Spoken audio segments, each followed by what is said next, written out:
കഴിഞ്ഞ 2 ദിവസമായി ഉയർന്നു നിന്ന സ്വർണ്ണവിലയിൽ ഇന്ന് ഇടിവാണ് രേഖപ്പെടുത്തിയിട്ടുള്ളത്. ഇതോടെ വരും ദിവസങ്ങളിലും സ്വർണ്ണവില കുറയുമോ എന്ന ചോദ്യമാണ് സാധാരണക്കാർ ഉന്നയിക്കുന്നത്. കുറച്ചധികം ദിവസമായി സ്വർണ്ണവിലയിൽ ഉണ്ടാകുന്ന ചാഞ്ചാട്ടം വരും ദിവസങ്ങളിലും തുടർന്നേക്കുമെന്നാണ് റിപ്പോർട്ടുകൾ സൂചിപ്പിക്കുന്നത്. വരും ദിവസങ്ങളിലും സ്വർണ്ണവില കുറയുമോ എന്ന് പറയാനാകില്ലെങ്കിലും നേരിയ വിലമാറ്റത്തിനുള്ള സാധ്യതകൾ വിപണിയിലുണ്ട്. പശ്ചിമേഷ്യയിലെ യുദ്ധ സാഹചര്യം ഇപ്പോഴും രൂക്ഷമായി തന്നെ തുടരുകയാണ്. അതേസമയം അമേരിക്കയിൽ പലിശ നിരക്കിൽ കേന്ദ്ര ബാങ്ക് എടുത്ത തീരുമാനം സ്വർണത്തിലേക്ക് കൂടുതൽ പേരെ ആകർഷിച്ചിരുന്നു. ഇതിന്റെ ഫലമാണ് കഴിഞ്ഞ ദിവസങ്ങളിൽ സ്വർണ്ണവില ഉയർന്നത്.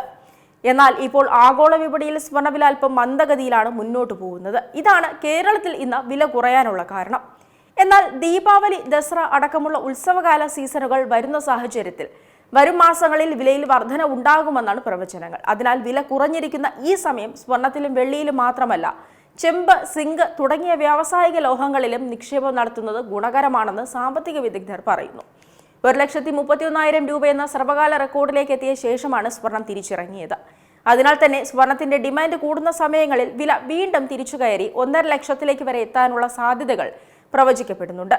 നിലവിൽ സ്വർണ്ണവില 4,000 മുതൽ $4,500 എന്ന നിലയിലാണ് നിൽക്കുന്നത്. എന്നാൽ ഉത്സവകാലത്തോടനുബന്ധിച്ച് ആവശ്യം വർദ്ധിക്കുമ്പോൾ വർഷാവസാനത്തോടെ $5,500 മുതൽ $5,600 വരെ ഉയർന്ന നിലയിലേക്ക് എത്താൻ സാധ്യതയുണ്ട്. ഈ സാഹചര്യത്തിൽ വരും ദിവസങ്ങളിൽ സ്വർണം വാങ്ങിവെക്കുന്നത് ദീർഘകാലാടിസ്ഥാനത്തിൽ ഗുണകരമാണ്. അതേസമയം പശ്ചിമേഷ്യയിൽ ഇപ്പോഴും യുദ്ധം കനക്കുകയാണ്. അമേരിക്കയും ഇറാനും ആക്രമണങ്ങൾ തുടരുന്ന സാഹചര്യത്തിൽ ക്രൂഡ് ഓയിൽ വിലയും വർദ്ധിക്കും. ക്രൂഡ് ഓയിലിന്റെ വില വർദ്ധിക്കുന്നത് സ്വർണ്ണവിലയിലും പ്രതിഫലിക്കും. ക്രൂഡ് ഓയിലിന്റെ വില വർദ്ധിക്കുമ്പോൾ സ്വാഭാവികമായി സ്വർണത്തിന്റെ വില ഇടിയുകയാണ് പതിവ്.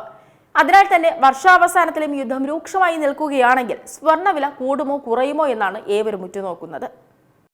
ഏറ്റവും പുതിയ വാർത്തകളും വിശേഷങ്ങളും വിരൽ തുമ്പിലറിയാൻ സീ മലയാളം ന്യൂസ് എല്ലാ ഡിജിറ്റൽ പ്ലാറ്റ്ഫോമുകളിലും ലഭ്യം.